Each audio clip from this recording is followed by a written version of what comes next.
Queria primeiro saber, então, Silas, o que você está achando dessa estreia, né? Que já começa com um jogo super difícil fora de casa. É ruim essa situação toda para o Avaí?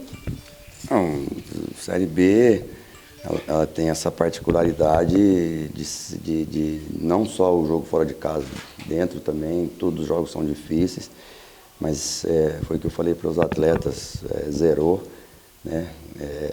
Começa uma página nova e vamos com muita esperança, mas também com o pé no chão.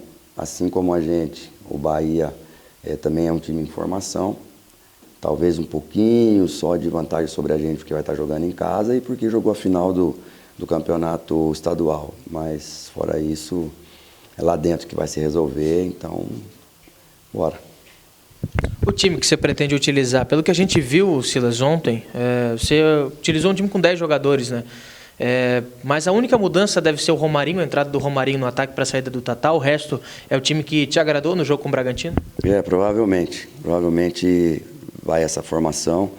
A gente treinou. Eu treinei com 10 ontem porque eu não precisava do Willian ali para aquele tipo de trabalho. Então foi mais por isso. E eles entenderam bem, né, a proposta. E agora é descansar, viajar e colocar dentro de campo.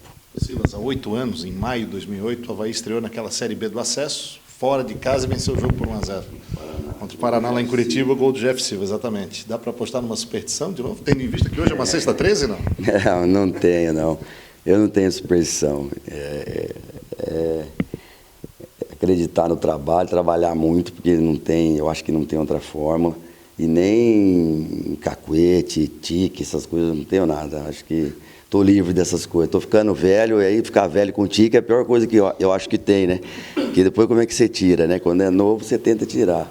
Mas aconteceu tanta coisa depois, né, daquilo ali.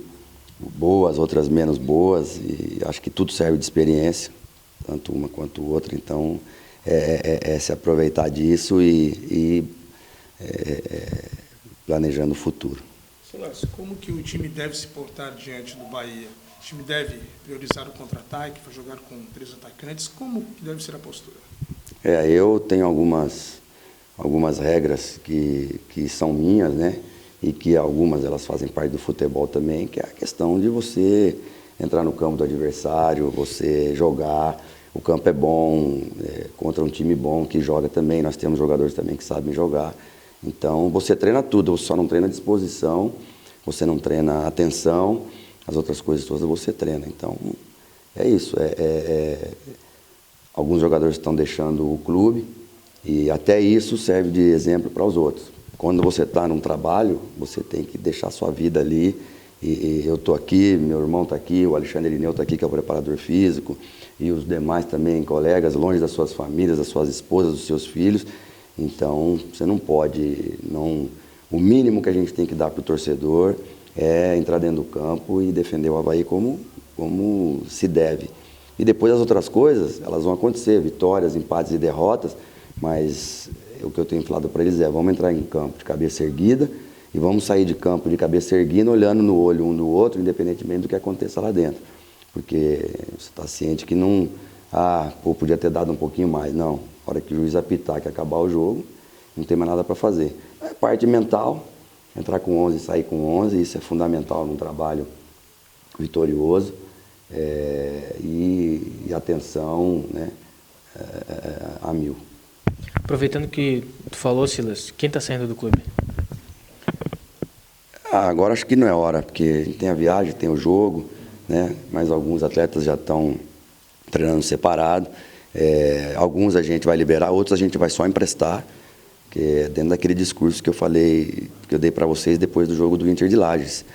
Muitos são excelentes jogadores, mas são jovens demais para a exigência da Série B e para aquilo que o Avaí vai buscar, até em comparação com os outros que chegaram, com mais experiências, na mesma posição, às vezes 3, 4 jogadores para a mesma posição, você tem que liberar. Como a gente falou, o orçamento nosso para essa temporada é mais ajustado, então a gente também tem que trabalhar com isso. Silas, vai começar a Série B agora, um dos campeonatos mais importantes no ano aí para o Avaí. Já dá para dizer qual vai ser a cara do Avaí nessa Série B, diferente do que foi no Catarinense, com os reforços? O que tu pode projetar dessa cara do Avaí na Série B? É complicado a gente falar assim se vai ser diferente do Catarinense, porque o primeiro turno foi muito bom. Então, se você usar o primeiro turno como parâmetro, então, de repente, o Avaí do primeiro turno. Se usar o segundo turno, esquece. Esse aí ninguém mais quer ver.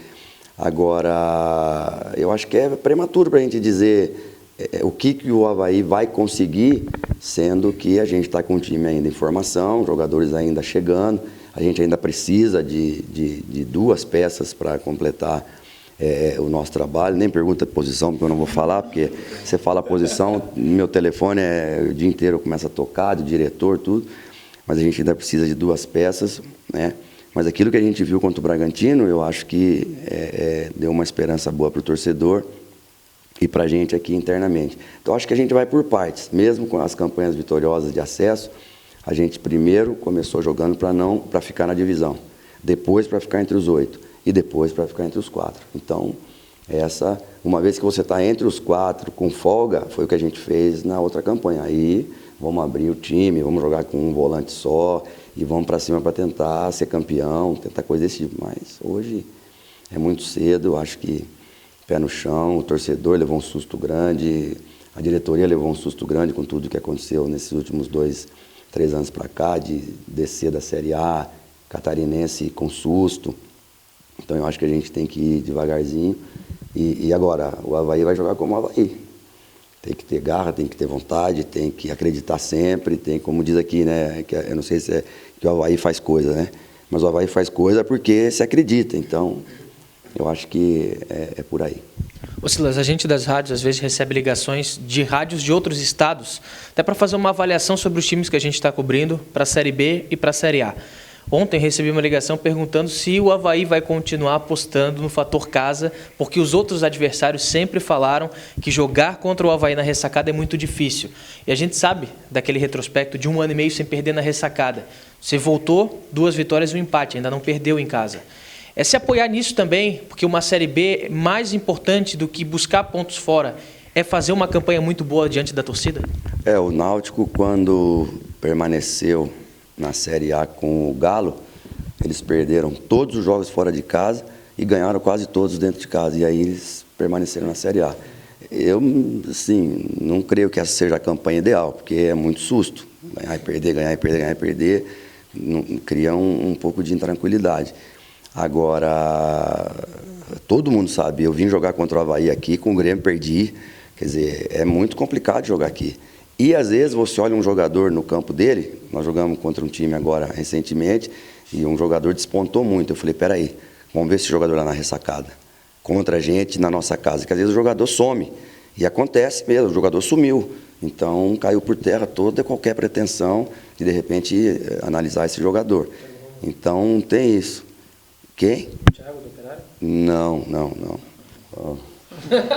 Agora, por que eu gosto muito do Marquinhos Santos? Marquinhos Santos não tem Maracanã, não tem ressacada, não tem Arena Corinthians, que é pressão, Arena lá do Boca Júnior, Bomboneira, não tem. Esse tipo de jogador que a gente precisa. E não só esse jogador, mas o que também joga 90 minutos.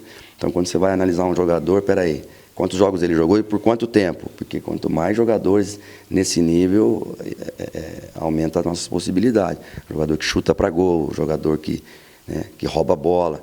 Então, acho que é por aí. A gente está tentando conformar um elenco nesses moldes e quando isso estiver acertadinho, aí a gente vai trabalhar já as valências individuais para potencializar o grupo. Silas, sei que você falou que não vai citar posições, mas nesse momento o Avaí trabalha com aqueles atletas que na gíria a gente fala que é polivalente, jogam em mais posições. Eu até cito o caso de um atleta que trabalhou com você e que até foi sondado aí, que é o Ferdinando, que atuava em algumas posições. Então, eu queria que você falasse sobre isso e também sobre o atleta. O Ferdi é um jogador que é daqui da casa. Se você olhar a idade dele, o Ferdi acho que está com 34 para 35. Se você olhar o Zé Roberto, tem 40, o Ferdi é esse tipo de jogador. Valdo, Zé Roberto, o Mauro Galvão, que jogaram até 42 anos, num nível ainda alto. E depois a outra? A questão de buscar atletas para mais posições. Não, assim, você utilizar um atleta numa eventualidade é uma coisa.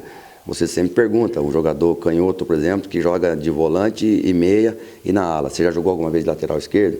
Ah, já. Quarto zagueiro não, porque geralmente são baixos. Então, já jogou de lateral esquerdo? Já. Então, numa eventualidade, posso te utilizar? Pode, professor, não me sinto bem, não dá. Beleza, você descarta. Mas eu prefiro 2 bons atletas para cada posição, para não ter que ficar, sabe, inventando. E a gente, se tem essa possibilidade, eu acho que é o melhor caminho. Agora, lógico, no percurso machuca, cartão, o jogador não está bem, as coisas todas acontecem, aí você faz improvisa, e quando a coisa está caminhando direitinho, está engrenado, sempre dá certo. Eu joguei aqui com o Fábio Fidesz, lateral esquerdo, o Dair de centroavante, Rafa Costa, e os 2 gêmeos, baixinhos, subimos com os 2 jogando. Quer dizer, então, quando a coisa engrena, parece que tudo combina, né? E com o Ferdinando dando passe para o gol do acesso do Evanel. E o Ferdinando jogando de lateral direito, o Luiz Ricardo começando de lateral direito, indo para centroavante. Então, tudo isso mas acho que é uma segunda parte no processo. Ô Silas, para finalizar da minha parte, queria te perguntar sobre 2 jogadores em específico. O Renanzinho, se ele já fica à disposição para esse jogo, ou se não ficar para essa partida, quando que ele vai poder voltar? E sobre o Gustavo, que a gente percebeu de uma semana para cá que ele começou a treinar com um grupo. Está nas tuas pretensões de utilizar ele? O Renanzinho está na transição, voltando, né? A gente está cuidando dele fisicamente. E o Gustavo está na transição também. O Gustavo recém saiu do departamento médico e está treinando. A gente tem que se preocupar com uma coisa de cada vez. Primeiro vamos recuperar o jogador, a mesma situação do Rafinha, mesma situação do João Felipe. Primeiro vamos recuperar o jogador e depois a gente vê qual que é a ideia, porque aí tem a ver com diretoria, tem a ver com dinheiro, tem a ver com um monte de coisa que precisa ser analisada antes de tomar qualquer decisão.